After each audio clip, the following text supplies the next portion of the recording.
Lyn, hi. Hey, Good thanks for having me back. We will always have you back on our show. And it's great to see you in person.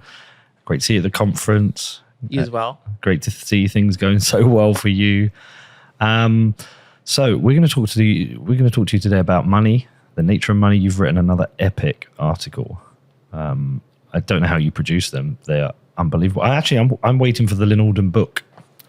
I got a couple questions about that. Yeah, the problem is I put out so much of this content that I have no time for a book. I probably would take some of the content and kind of organize it into a book, but it's been every year's been too busy and another thing kind of piles on, and I've never gotten a chance to actually sit down and write one.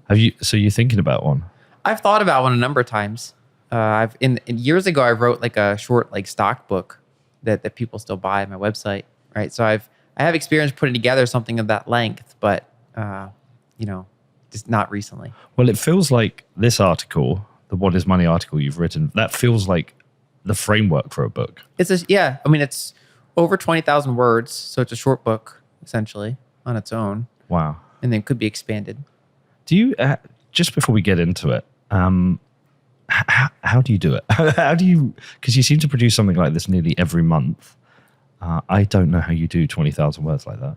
So that one was a longer preparation than normal because of its length. What I do is I have multiple ones that I'm working on at the same time over the course of a couple months. Okay. And whichever one is kind of drawing my passion, I start working on that. And if I get stuck somewhere, I'll go to another one until something clicks and I figure out how to make the one I was stuck on better.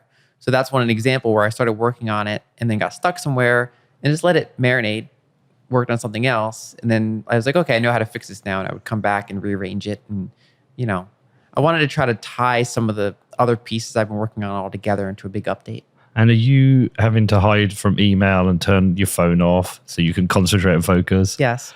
I've tried to write. I can't do it. It's emails are my biggest biggest challenge is dealing with the inbox. Yeah, I can empathize with that. And Telegram and Signal and WhatsApp, and especially this week. This week's been insane. Yeah.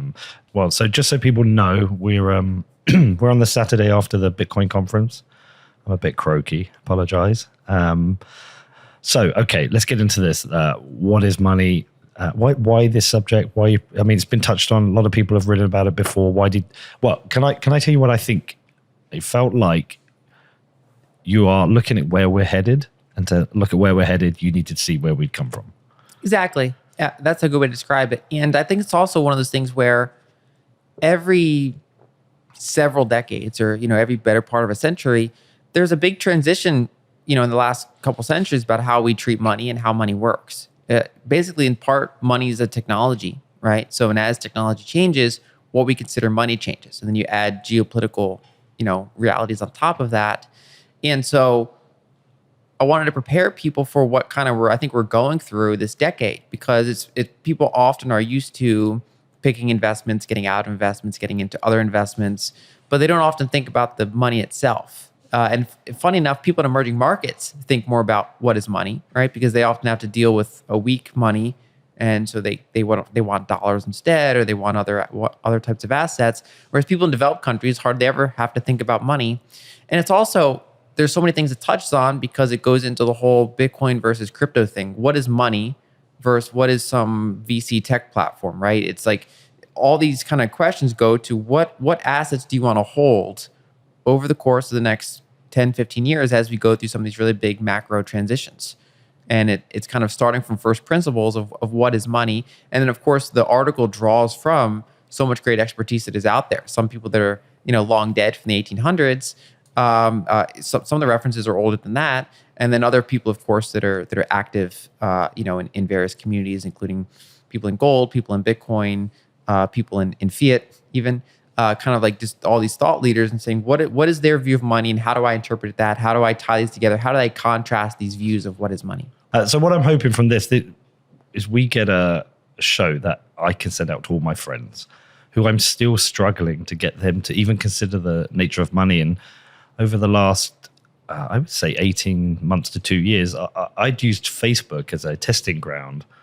So Twitter that's out there in the noise with all the other crazies, but Facebook is friends and family. And I've tried to share ideas with those about why Bitcoin is important, why thinking about money is important, and nothing's landed. And to echo your point, even though we're at high inflation in the UK at the moment, I think we're at 6% in the UK. We know it's higher.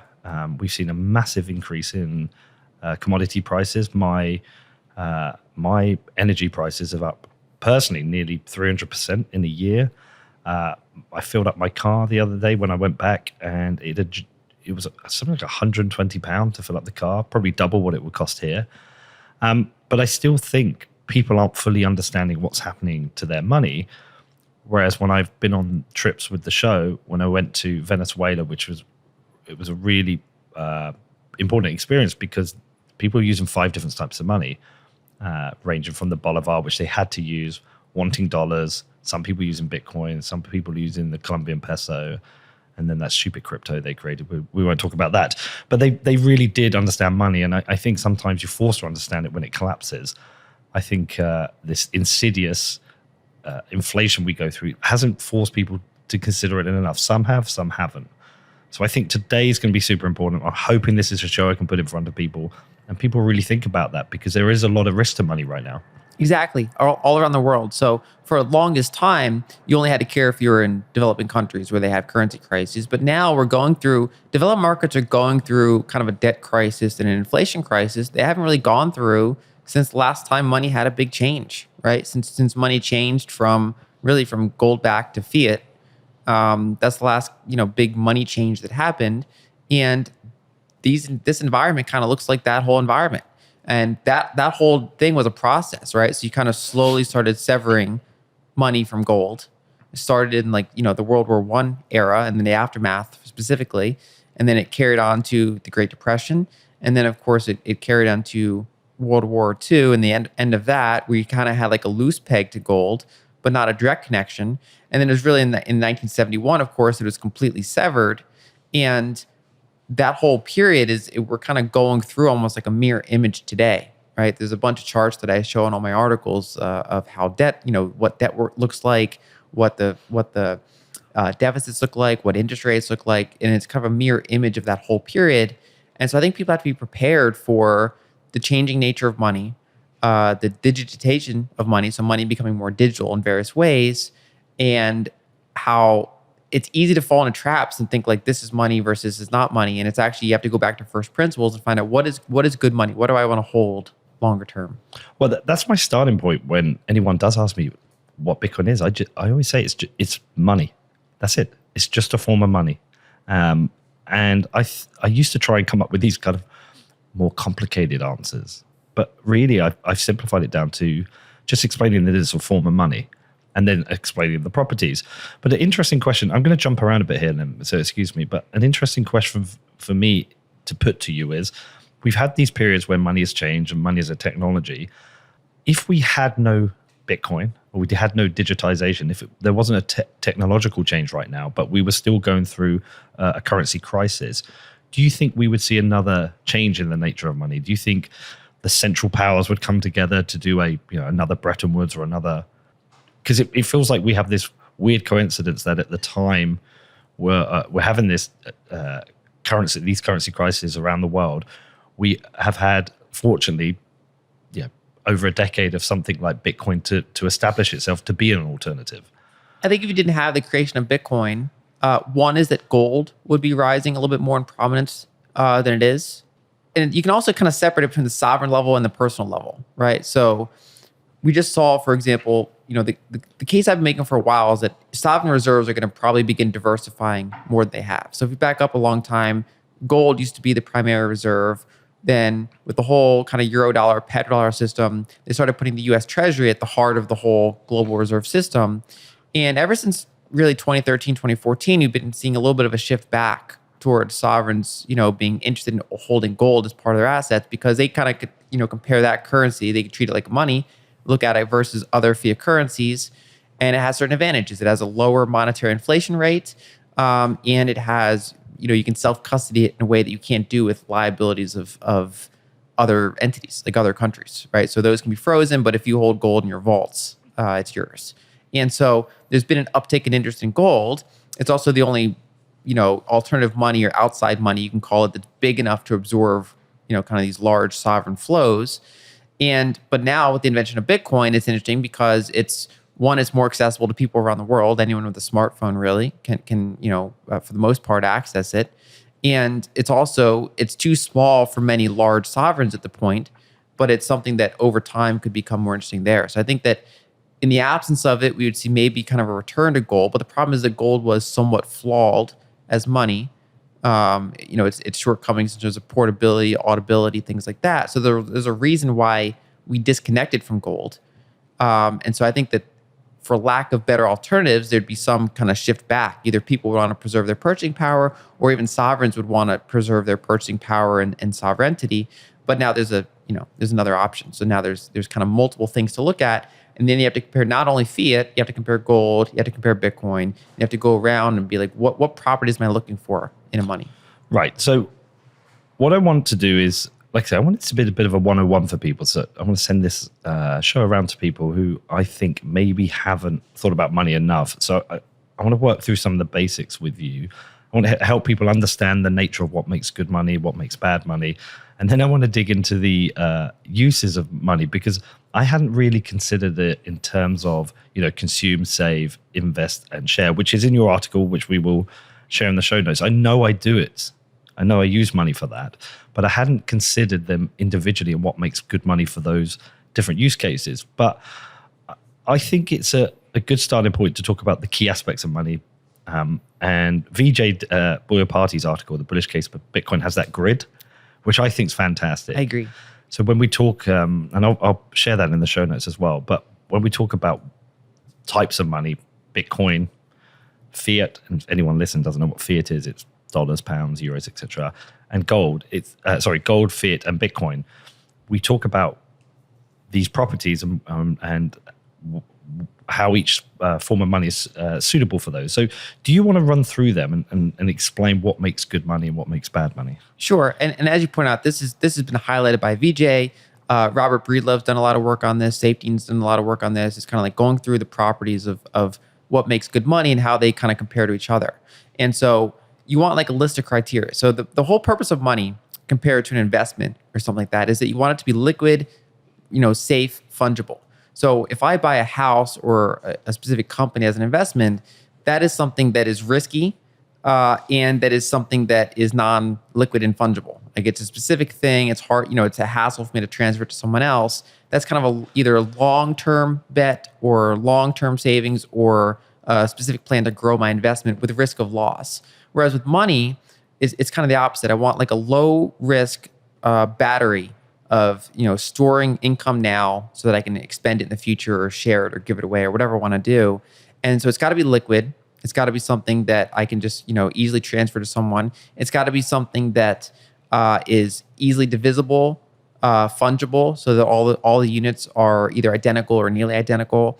And it's got to be something that holds its value that I want to hold it longer term. And then I want to add other things like you want it to be verifiable.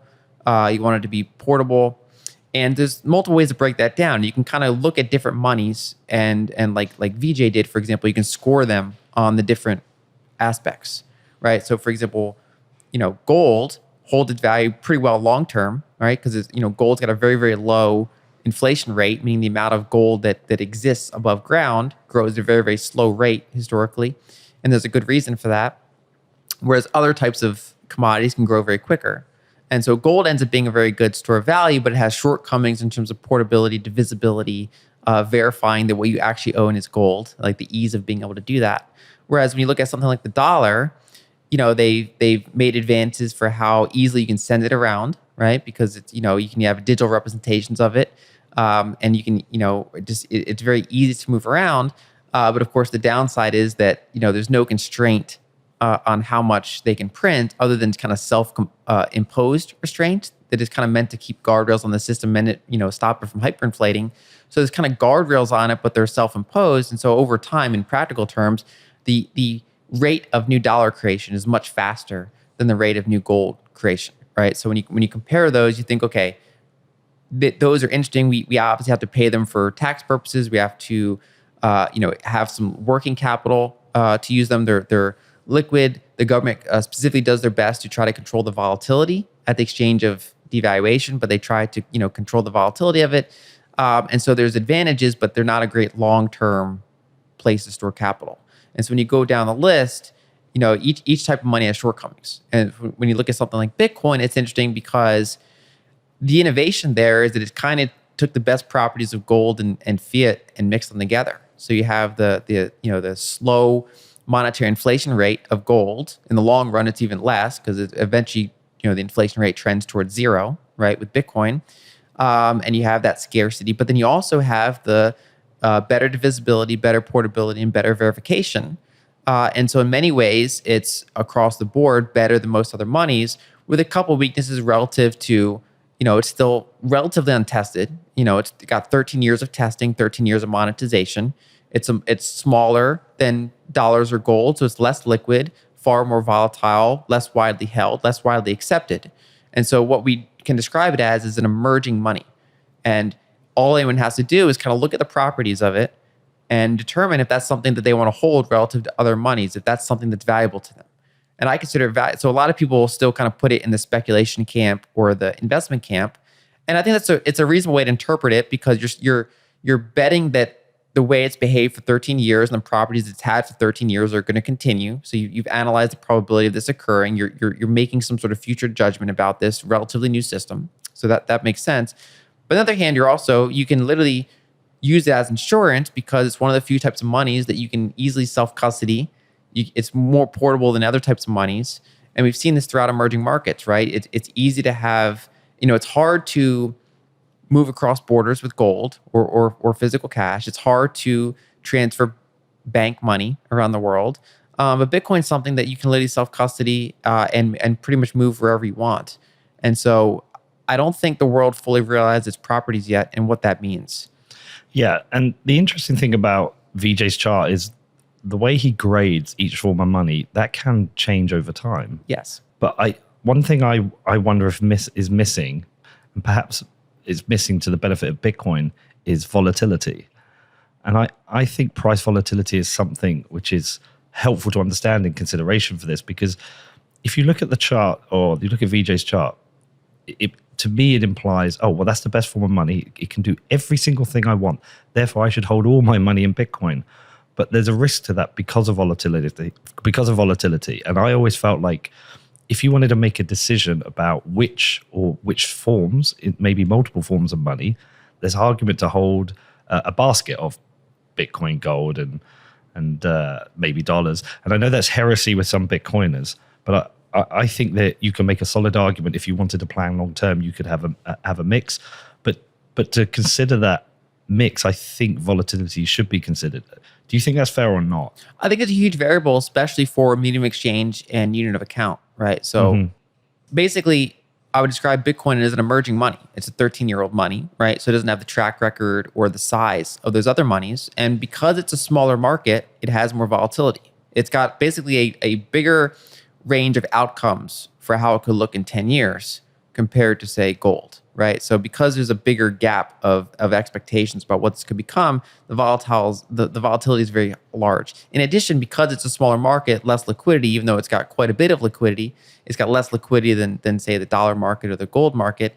And that's because it's smaller. And so, if a Michael Saylor comes in, they can potentially move the market. Whereas if you have a handful of hedge funds, fast money deciding to sell it because of whatever macro factor they're looking at, that can also move the market. And also because it's known for good returns, there's even though leverage in the space is actually small relative to market cap or other ways of looking at it, there's individual parts of the market that are extremely leveraged, and those easily get liquidated when you have big moves to the upside or downside, which exacerbates volatility. And so it's kind of, people are betting on it in a way they don't bet on, say, gold and things like that, or at least not at this scale. And so that adds to volatility. And one way to think about fiat currencies is they try to optimize for low volatility, but then the sacrifice they make is devaluation, right? So they kind of have this manual adjustment mechanism where if you get deflation, they want to print a lot more. If they start getting inflation, they try their best to throttle that back. And they've had mixed success with that, but basically, you never really have a case where developed market currencies like, 50% less useful the next year, right? Whereas that can happen with Bitcoin, even more so. Now, in extreme historical events, even those fiat currencies, they break down. So they go decades and decades and decades without having a major volatility event. And then you get like a 1933 event where it's just, it's practically cut in half. Or you have like emerging markets go through this far more often. The Egyptian pound had a month where it just cut in half about 5 years ago. And so that kind of thing is common throughout the world, unfortunately. But in developed markets, from year to year, the volatility is low. And that, combined with the fact that it's recognized as legal tender, makes it a useful form of kind of like near-term money that you can save it. It's going to be worth roughly the same in 6 weeks, and you kind of go about your day. And that matters for people where their incomes and their expenses are very close, right? So if you're living in a country and you're making $400 a month and your expenses are $400 a month, you can't like risk holding a lot of your assets or whatever assets you might have in something that can go up 50% or go down 50% during that time. You pretty much have to have a stable amount because you have no margin for error. Whereas, of course, if you have a large pool of capital, you have a better ability to withstand volatility. So it's kind of a privilege to be able to accept volatility for harder, better money in the long term. Well, Alex Gladstein talks a lot about this in certain markets, that tether is much more important than Bitcoin. Places, Turkey, what the inflation rate? Did I see it's over 100% now? I can't. It was very, very high. Yeah. I think it was high double digits. It was insane. And he talks about, say, people who in Palestine who struggle financially. And he said for a lot of people in these places, they cannot risk having a high volatile asset such as Bitcoin because they have day-to-day costs. And maybe they could have a small amount in there and hopefully that'll appreciate in value. But some people live in hand to mouth. So something like tether has become super important in these markets. And when he explains to me the importance of that, I've had to check myself on criticisms of altcoins. And I think there are fair criticisms of them. But at the same time, if these are currently solving a problem for people, I find it hard to take a firm position against them. Yeah, I've not been bearish on stable coins overall. I think that it's obviously an innovation. Like if anyone who tries sending money internationally, stable coins are an improvement. Yeah. It's just better technology. Obviously, I'd like to see them on Bitcoin, right? And so we've actually seen some announcements at the conference about being able to bring stable coins back to Bitcoin Lightning. So all else being equal, I'd like to see them there. But yeah, one of the few cases in altcoin land that actually has use case, I think, has been the stablecoin market. And Tether's an example, whether it runs on Ethereum or others. It can run on any, if a chain gets too expensive, it starts spilling onto another chain. And that is useful for people. And even like an example was Lebanon, where they're going through a major currency event. Even ones that were holding dollars in bank, that then is prone to confiscation, transferring back to the local currency. And so ironically, Tether ends up being safer for them than holding their dollars in a local bank. Whatever questions people might have about Tether's collateral or things like that, their ability to blacklist addresses, they look at that compared to what's happening in their local banking system. They're like, well, I'll take the Tethers. And so it is important for people, especially when there's not a big margin between your expenses and your income, to have a low volatility asset. And so that can mean different things to different people. I mean, currency is generally very low volatility over, say, a 2-month period, except for extreme events. Then you have gold that's more volatile than that. And then Bitcoin's obviously far more volatile than that. And that's actually one of the downsides longer term, is that there's then an inverse correlation between volatility and their ability to hold value long term. And so the cost of that volatility management is ongoing devaluation. Okay, so there's going to be a range of listeners on the show. I'm not worried about the people who are understanding how to balance their fiat versus Bitcoin. I think they get it, and they're going to get a lot out of this show just because you bring so much to the table, Lyn. But there are going to be some people, I really hope there's some people here who only hold dollars or only hold pounds and are starting to think about this. And it's interesting when you start to consider the different uses of money, taken straight from the article, the use to consume, save, invest, and share. Personally, running through this, majority of my consumption is with my traditional pound bank account. I use my card and I pay for things, or I withdraw cash and I pay for things. But when we come to saving, whilst I have a small amount in pound, I don't tend to save too much. in pounds. It's the money I tend to put away for the next year. But anything long term is going into Bitcoin because I know long term that's where I feel that's a better place to save money. Investing is kind of interesting because certain things I'm investing in. Football club, for example, that's an investment of pounds. I've just taken from savings and put that into that. But I can see scenarios where I'd invest Bitcoin into Bitcoin companies. And then when we talk about sharing, actually the majority of my sharing is actually Bitcoin. Because that's appreciated so well, and there's so many projects that accept Bitcoin and they accept internationally. I've actually been doing that. But I think it's interesting to start to consider. I actually need different monies for different purposes. Can you run through this and why you did this breakdown? Because it's actually the first time I've seen somebody do this, and it's made me think about money in a different way. Yeah, I think during monetary transitions, that becomes very common to use multiple types of money. Yep. Like you were saying in Venezuela, for example, there's like 5 common types of money, and that's because they're going through a very difficult time. It's kind of like the more stability there is, the less need there is for multiple types of money. And when you have all these imperfections with different types of money, or at least imperfections as part of their journey. So for example, Bitcoin's imperfection, we can call it, is the volatility. But you're early on and that volatility is inevitable. Right. So whatever the type of money might be, there's going to be like a downside to it. And so they kind of use that for the things that it solves and use another type of money for the things that solves. And so when you go back to what we can do with our assets, right? So if we have a surplus of what we generate versus what we do, we can either, one, we can just consume it. We can just, use it up in various ways, discretionary. 2, we can save it. And the whole point of savings is something that you expect to not be super volatile, but that of course is different time frames. So you might want to save for something 6 months from now, and you need to have pretty low volatility for that. If you're saving up for a down payment on a house, for example, compared to something if you're saving multi-year, you're willing to accept more volatility, but you still want it to be pretty much a sure thing. You want it to not lose value significantly over the longer term. So hold on 1 second. My Bitcoin is both this saving and investment.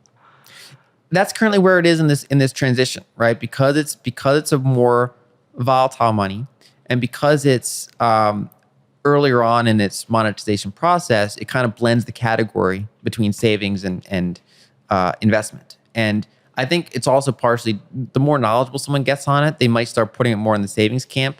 Whereas people that are approaching it for the first time really think about it in the investment camp. But really it has aspects of both, right? Because it's this 13-year-old asset that's monetizing. And when you hold Bitcoin, you're making an assessment of its properties relative to others, kind of like how you would an investment. If I buy one stock over another stock, I'm making an assessment of its properties and saying I want to own stock A and not stock B. Same thing with Bitcoin. I'm looking at the properties and saying, okay, it's not something I want to hold if I have a 6-week, if I'm going to buy for something in 6 weeks, right? I'm not going to store it in Bitcoin. But it's something I want to hold if I want to, make a expectation about what's going to happen 5 years from now. Yeah. Okay. Let's talk about the sharing bit, because I definitely didn't think about that as a separate area. If you just said, what do I do with money? I'd be saying, well, yeah, I buy stuff with it. And yes, I save with it. And I certainly invest with money, but I never would have thought about sharing as an important separate category. Yeah, it's its own thing I like to characterize that as essentially investing in your community, right? So it's another, you can kind of put it in the investment category, but it's a very different type because you're not trying to invest specifically for yourself. I think a lot of us are, we're wired to want to help the community around us. That's kind of how we survived as a species. We're not like these isolated, our social interactions are a key part of what makes us human. And so sharing is a key part of kind of investing in our community and just helping other people. And so when you have some sort of surplus, you can consume, you can save, you can invest, you can share. And there can be different types of monies or different types of assets, even if you're talking about investment and non-monies, like things like stocks or companies or real estate, that serve those purposes differently. And ideally, in the long run, you'd have one money that can do it all, right? And maybe, Bitcoin after 25 years can check off more boxes than it can check off now. Right now, it can check off a bunch, and the longer it goes on, it might be able to increase the number of boxes that it can check off in terms of someone's finances. Yeah, it's funny you consider it there as an investment in your community. I was talking to Danny about it beforehand. I actually thought of sharing as more like consumption, in that I am choosing, because I have a choice to spend it on myself or to give it to somebody else. And when you give it to somebody else, you have that kind of feeling, that good feeling, like you're helping other people. So I actually also considered it as consumption as well. I agree. No, that's a good way to look at it. Yeah. Okay, so that's a really good way to understand the different uses of money, and therefore, like you say, during a transitionary period, while you need to consider the monies you have and what you use them for, we are, though, in this transitionary period. Very obvious to us what's happening, even more obvious to you as somebody who can read the market like tea leaves and spot everything that's happening. I think this is one of the really important things for people who haven't fully understood what's happening for the nature of money right now, or haven't fully considered, let's say, all digital money, not just Bitcoin, the advent of CBDCs. I don't think we should spend too long on the history, because I'd encourage people to go and read it and read the other articles that have done. But can you give like a brief summary of how we've got to where we are, the different transitions, and then we'll cover specifically what's happening with money right now? Sure. So through that lens, money is technology. Yeah. And as technology changes, our money changes. And so we can put it in three buckets: commodity money, fiat money, and digital money, right? That is kind of one way to kind of just simplify it. And so commodity money was the reality for thousands of years, where you're trying to figure out, if someone has apples and they farm apples, they want to turn that into products and services, rather than try to line up all these people that need apples. She can find a third asset, something that everybody wants, and sell her apples for that, and then being able to use that as her savings and her expenditure in the future, right? And so you need something that is, going back to the properties we discussed, that is liquid, fungible, everybody wants it, it stores its value pretty well, it's easy to move around, you can transfer a decent amount of value with a small amount of space and weight, and so various commodities kind of serve that role. And the risk there is that if technology improves, you can make a lot more of those commodities, and so you can threaten the value long term of those commodities. And so, kind of like if you look at history, you kind of go up the scale to all these different, you can use salt as money, you can use coconuts as money, you can use livestock as money, you can use copper as money.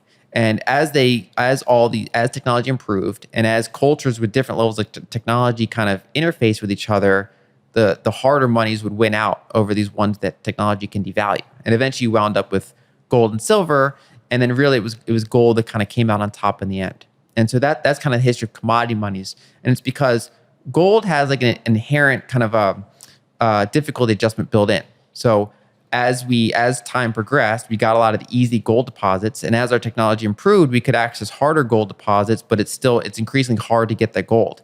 And so actually, almost no matter how much human technology improves, we've had trouble making more than 2% more gold per year, right? And that's kind of the upper limit, except for very brief moments where we find a new continent or some sort of massive step change. Other than rare moments like that, we don't really know how to make more gold quickly. And so that's why it's kind of stood the test of time compared to virtually every other commodity in terms of being good long-term savings. But because the downside is portability and auditability, it eventually got very centralized. So it would get collected in banks and claimed would be made on the gold. And then it got increasingly collected into central banks, where not even banks held the gold anymore. And so you had a complete detachment from what people used as medium of exchange, partially for convenience and partially due to legal decree. Governments had an interest in kind of collecting the gold, while people, would be expected to use the papers. And then, but the risk there is that you can just, with a stroke of a pen on midnight one day, dissever the connection between those papers and the gold. And that's what happened in countries around the world multiple times until it happened permanently in 1971. And so we've been in this era of fiat currency where it's almost like an artificial commodity. So for example, the rate of, the stock to flow ratio, so how much money exists versus how much is created in a year, is higher than most commodities. So that's important as a money. It's lower than gold and silver, but it's higher than, say, oil or copper, things like that. And so you have kind of a workable money. Its volatility is managed by the government and the central bank. There's various checks and balances for who can create money, and kind of the number of people that have to sign off on new money creation, at least in kind of these developed markets. But the downside is longer term. Your monetary inflation rate is, 7%, 8%, 10%, 15%, and of course in many countries far higher. And the interest rates rarely keep up with that long term. So you basically get diluted as you hold stake in that network. We can call it a network. You keep your percentage of that network keeps getting diluted over time by holding it.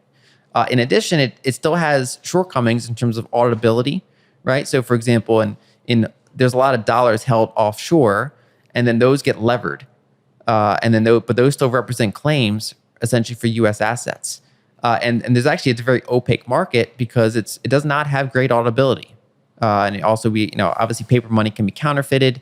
And so it has various imperfections. And so that's been something that's been kind of plaguing humanity for a while, I would say, is that money is this kind of political thing. It devalues. And then especially for people living in emerging markets, it becomes, you have like a hyperinflation event once a generation at least, right? And so that happens in developed markets around the world, developing countries around the world, I mean. And so it's bad enough in developed markets, and it's 10 times worse as you go down the spectrum to if you go towards they call it the periphery of the financial system. People that, countries that they're not near the core of the whole money creation process. They're not the Fed, they're not the ECB, they're not the Bank of Japan. They're in these periphery markets, and they have all the volatility of the system. So the developed world kind of pushed the volatility out to them, and they get all the downside of the system and none of the upsides. And now, first you had the creation of Bitcoin, and then you had various entities study that and say, okay, can we do this to fiat? Can we put fiat on the blockchain? Then you get stable coins. Then you get governments look at that and say, hey, can we just make stable coins like issued by the government? Can we make digital money? Can we improve our banking rails? And people often say that the dollar's already digital. The fiat money is already digital. Your money is just a ledger in a bank mainframe.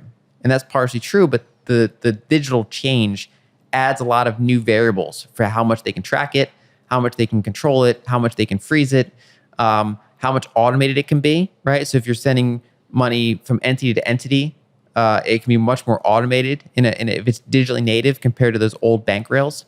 And so I think one way or another, we're going to this future where due to the application of technology, money is increasingly digital, which makes it more verifiable, easier to transfer, things like that.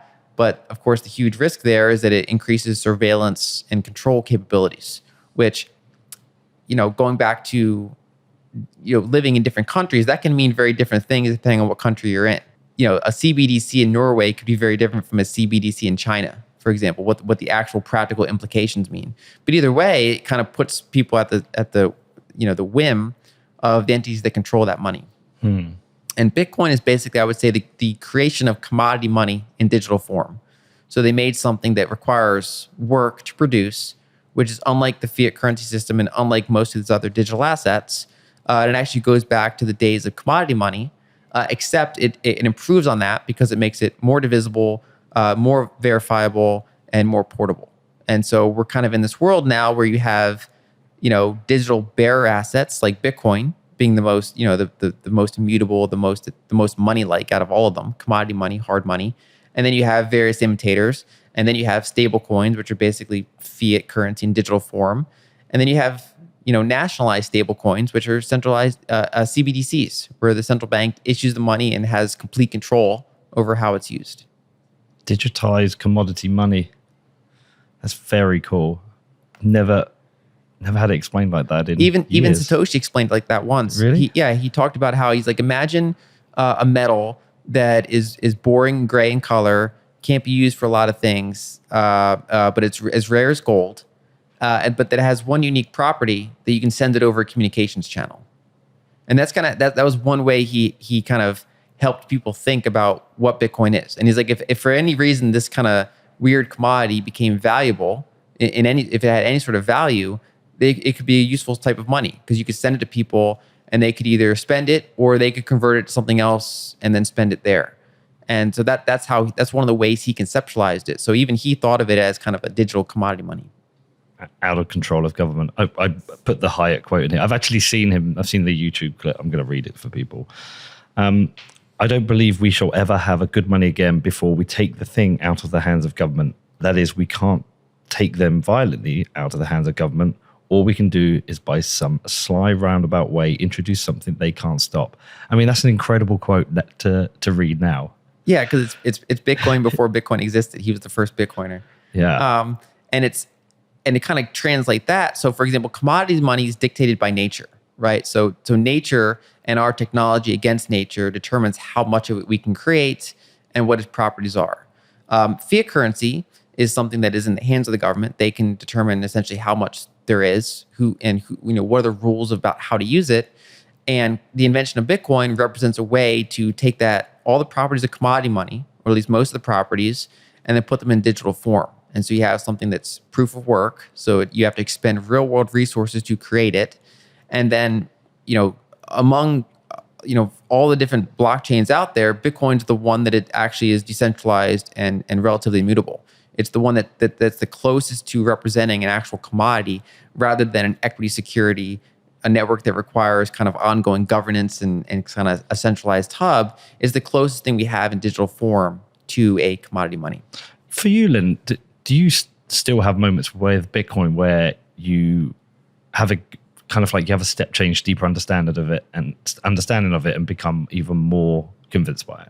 Because just like then I hadn't heard Satoshi explain it like that, but to hear you explain what commodity money is and then explain Bitcoin as digital commodity money, that is another step change for me, another kind of light bulb moment. Yeah.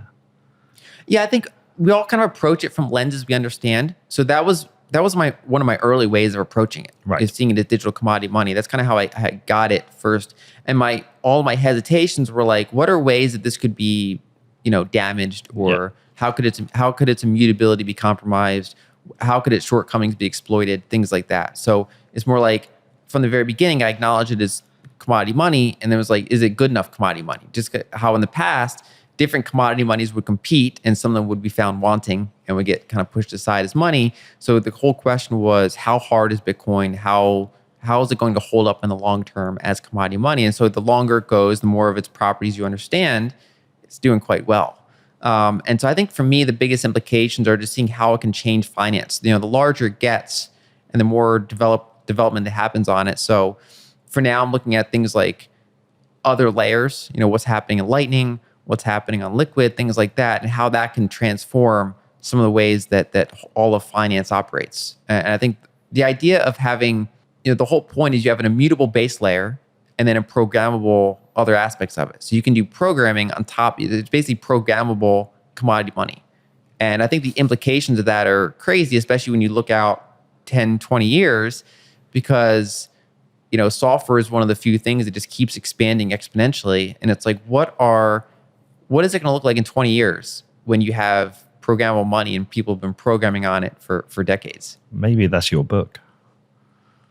I think I'd have to hire programmers to help me. I've written some code, but I'm in no means a programmer, so I'd have to. I think more when you talk about how it can change finance, what are the things you're kind of looking out for on these layers? Like at a rudimentary level, I'm really interested in these new Bitcoin-backed mortgages. I think they're fascinating. For me, like I've just bought a house, so the timing isn't right. But if it was in now and I could get one of these Bitcoin mortgages, they actually, to me, make a lot of sense. But what are the kind of things that you're looking at? Are there big changes in finance you think Bitcoin can bring in? Well, I think longer term, yes. I think basically over the past couple of decades, we've monetized non-money assets because our money's been so bad, right? Because our money constantly devalues. We're like, this is a hot potato. We want to get rid of it. And so we put a monetary premium on other things. And that actually makes those things less accessible for people that just want to use those for the utility value. So for example, if I don't know what to do with my money, so I buy a second home and I treat that as an investment, if enough people have that practice, it bids up the price of homes and therefore makes buying a first home less accessible to someone who really just wants the utility value of a home. And the same thing for stocks. We've bid up the valuations of stocks because we're saying, okay, I'd rather store my money in a diverse collection of stocks than in, bond, dollars or treasuries. And one of the things that if you have the reintroduction of credible hard money, it can demonetize some of those assets, take away that extra monetary premium. So they're still valuable. Real estate's still valuable. Equities are still valuable, but you might have less of a valuation premium on them. and that could make them more accessible to people, make their returns better, and you put that monetary premium in the hard money. So I think that's one. But then two, yeah, you have all sorts of like just improvements. You apply automation to finance. So, you have less friction and gummed up issues in the whole banking system, right? And so it's a very manual process, and you can take out a large portion of that manual process and automate it. And so if money moves faster, the question is, how can that influence economic growth rates? So as kind of the world population has aged and kind of slowed down, GDP growth has been on the downtrend. And the question is, if you unlock faster money, what does that mean? And freer money, and more people able to access that money. So for example, if people around the world that are kind of in these, say periphery markets that have trouble accessing good money, what if we expand dramatically the number of people in the world that are able to access good money? What can they do with it, right? And so that's exciting to me, because you open up the market for so many more people and talented people throughout the world that can now access this open monetary network. So if we've gone through these transitionary periods now, we've had commodity money, we had the gold standard, Bretton Woods, the petrodollar system. We're heading into this kind of digitization of money, which we've talked about and you talk about in the article. For you, is this now an inevitable change? Well, I think the digitization of money is inevitable. And then the question is, which type becomes dominant, right? Is Bitcoin strong enough to kind of push back on government control over it? Or does it run into a number of shortcomings, and governments are able to make their CBDCs rather dominant? And I err towards Bitcoin being successful long term. I think it has the properties of it's hard enough. It checks off a number of boxes, and even the boxes it doesn't check off are within sight of being able to be checked off as technology improves and as it gets just more widely held and it becomes better. And so I think longer term, Bitcoin is you can call it the fastest horse in the race. It's the I think the best thing to bet on, even though, for most people, I wouldn't recommend 100% allocation to Bitcoin, but I think it's something that's silly not to have any of at this point. I think in 2022, if you have zero Bitcoin, I think the person has to probably spend more time looking into what that is. Are you listening, Peter Schiff? Okay, so if we head into a world of Bitcoin winning, what do we lose by not having fiat money, government money, whether that's as we have it now or CBDC? We know governments have levers to help with the economy. Some Bitcoiners will be like, we don't care. I don't care. But you, as somebody who's a macroeconomics analyst, is there anything you think we lose that we might miss? It's hard. So these types of changes, I think it's easy to overestimate what they can do in a couple years, but then underestimate what they can do in the longer term. And so that's the part that's really hard to fully grasp. It could, for example, change the optimal size of a nation state. So if money's more portable inherently, that kind of opens up the competition between different countries, right? So, before, if it's harder to transfer your assets, there's more frictions. That means the jurisdiction has a little bit more control. If someone can take the vast majority of their assets with them easily, then it's like it kind of opens up jurisdictions as like you can shop for jurisdictions. And one implication of that is that's something that's really accessible to the rich more so than the middle class or the poor. And so kind of that's something that really does advantage you if you're kind of privileged in some ways. And so I think that's going to be interesting implications longer term. That might be something that if you can get brain drain out of certain areas that are struggling, where the people that have the resources, that have the skills can get out, and it makes it hard for that area to recover, right? But it's hard to predict long term what that means. And I think it's one of those things that it changes. I think this is like a phase transition. So it's not something that just happens overnight. So I think it could change governance and things in some ways, but I think they're hard to foresee. And it could be, we could go through a period of time where we have a government digital money alongside Bitcoin, and maybe some countries will launch a CBDC. I'm still not sure it happened here in the US. I'm not 100% sure in the UK. I know it exists in China. I know other countries are trying. Who knows? But while we wait for Bitcoin to win, or while the race is happening, these other currencies will exist. So somebody listen to this, Lyn, they still going to have to consider the relationship between what they hold in terms of, say, fiat and what they hold in terms of Bitcoin. Now, you've talked about developed markets seeing currency collapses. We've raised Venezuela today. We've talked about Lebanon. We've talked about Turkey. There's Argentina. There's plenty of other countries that are seeing high inflation and seeing currency collapses. But for the first time in my life, I feel like my domestic currency, the pound, is at risk of very high inflation. There's lots of weird things happening. The same here in the US. So just for somebody listening who might not understand, what is the kind of like worst and best case scenario that you're planning for with regards to what's happening with the dollar? I use the 40s as a lot of a kind of description of what's happening now. And that was pre-war, right? So now it actually got closer, unfortunately, to that comparison, because now we're adding, additional kinetic war to the mix. But essentially, the last time that the developed world was as indebted as it is now on the sovereign level was the 1940s. And that was a result of all the imbalances during that period and then the large wars.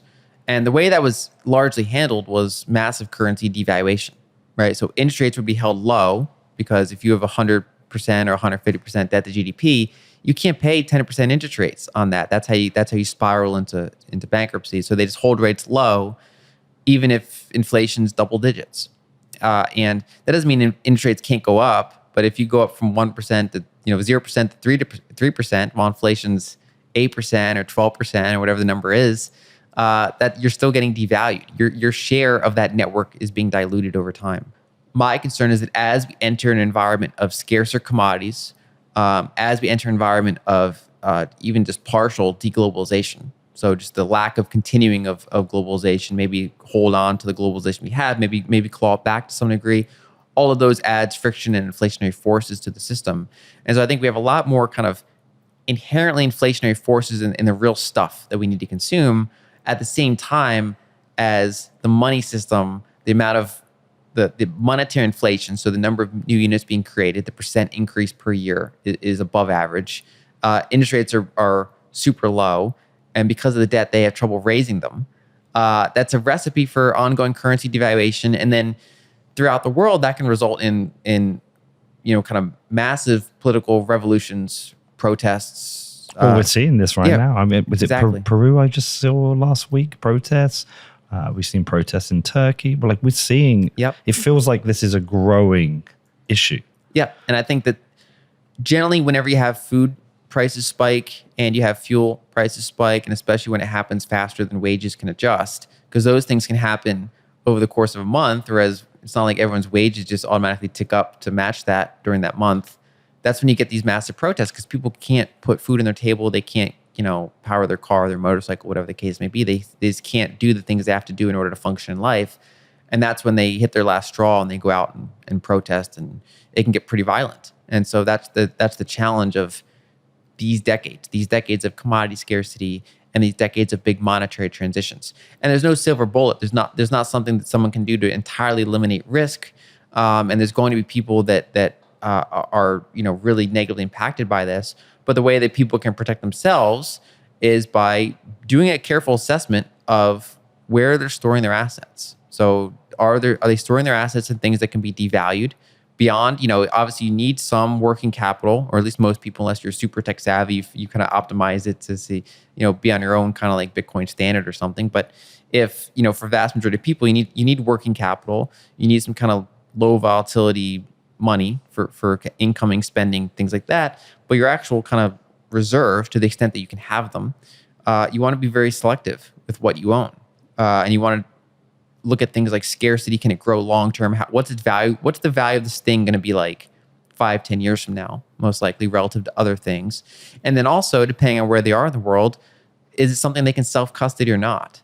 And that's actually, that's one of the rare aspects of money, is that unlike, I can't self-custody an equity. I'm on someone else's ledger if I own an equity. Same thing with a bond. Real estate's obviously it's not portable. And so there's actually very few things that you can hold it and it's a bare asset that just you hold it outside of the system. There's no counterparty risk. And, gold has traditionally filled that role where someone can have a small amount of gold and it's just theirs. It's It's an asset that is not someone else's liability. So equities are technically liabilities of the company. Bonds are obviously liabilities. Currencies are liabilities of the central bank. All of these assets are some other entity's liability, except for these like fundamental bare assets, things like gold. And then now, over the past 13 years, we have Bitcoin, and it's more portable. You can transfer it with you pretty much wherever you go. You can use it for censorship resistant payments if you need to. It has a variety of use cases. And so I think in addition to being an investment, in addition to being savings, it's also insurance. It gives you kind of that optionality in a way that other assets don't. Amazing. Okay, just want to tell you the last thing that I really liked from your article, because I've never seen this before either. I'm wondering, is this one of yours? Proof of force. Yeah, that was so.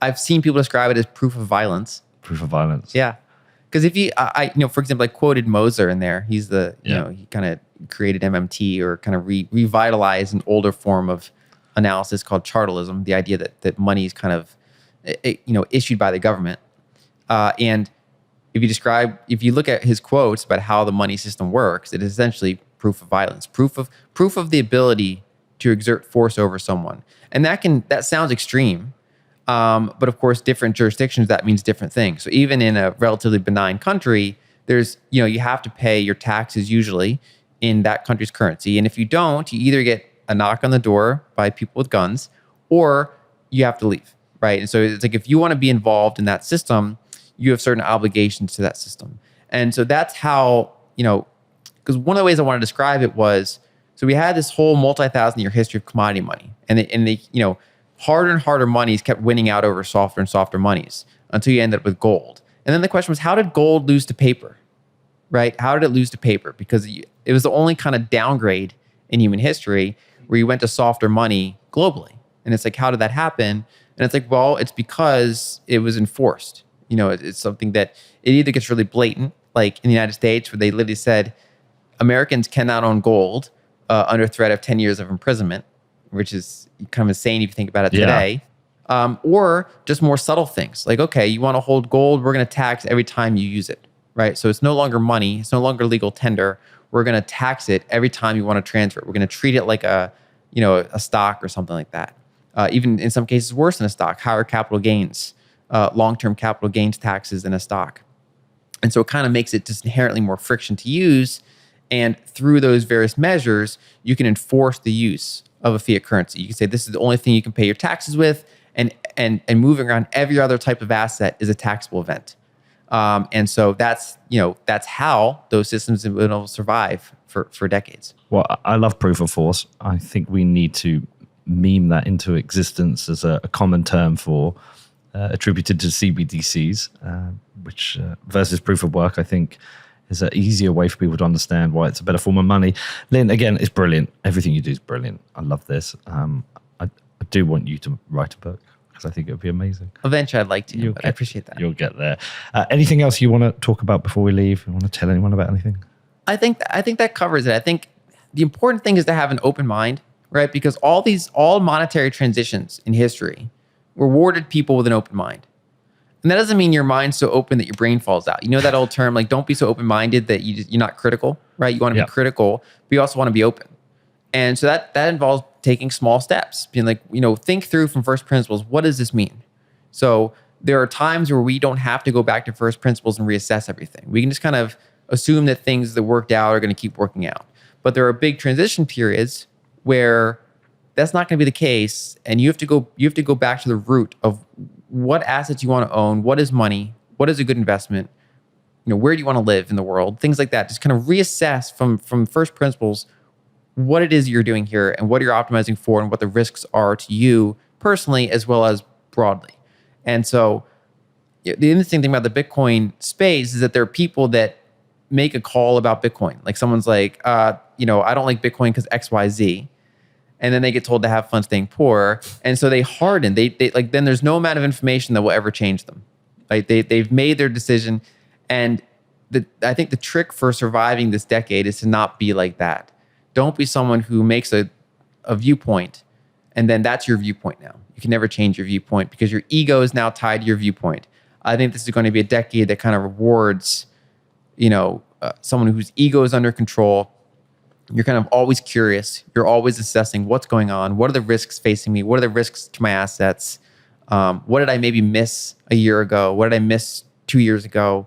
And I think that's the way to move forward, is to just be open-minded, because all of these monetary transitions involve people that could think of the unthinkable and that could look past how the system currently is and envision, if you were to start with a blank sheet of paper, how could it be? What are the alternative kind of timelines we could be under?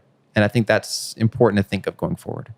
I agree. I also think it's a decade that's going to reward people who are signed up to the Lyn Alden newsletter, which I pimp every time we make a show because I think it's amazing. Lyn, this is incredible. Love talking to you. Thank you so much. Great to see you again in person. And I just can't wait to see you again. Thank you. Thank you.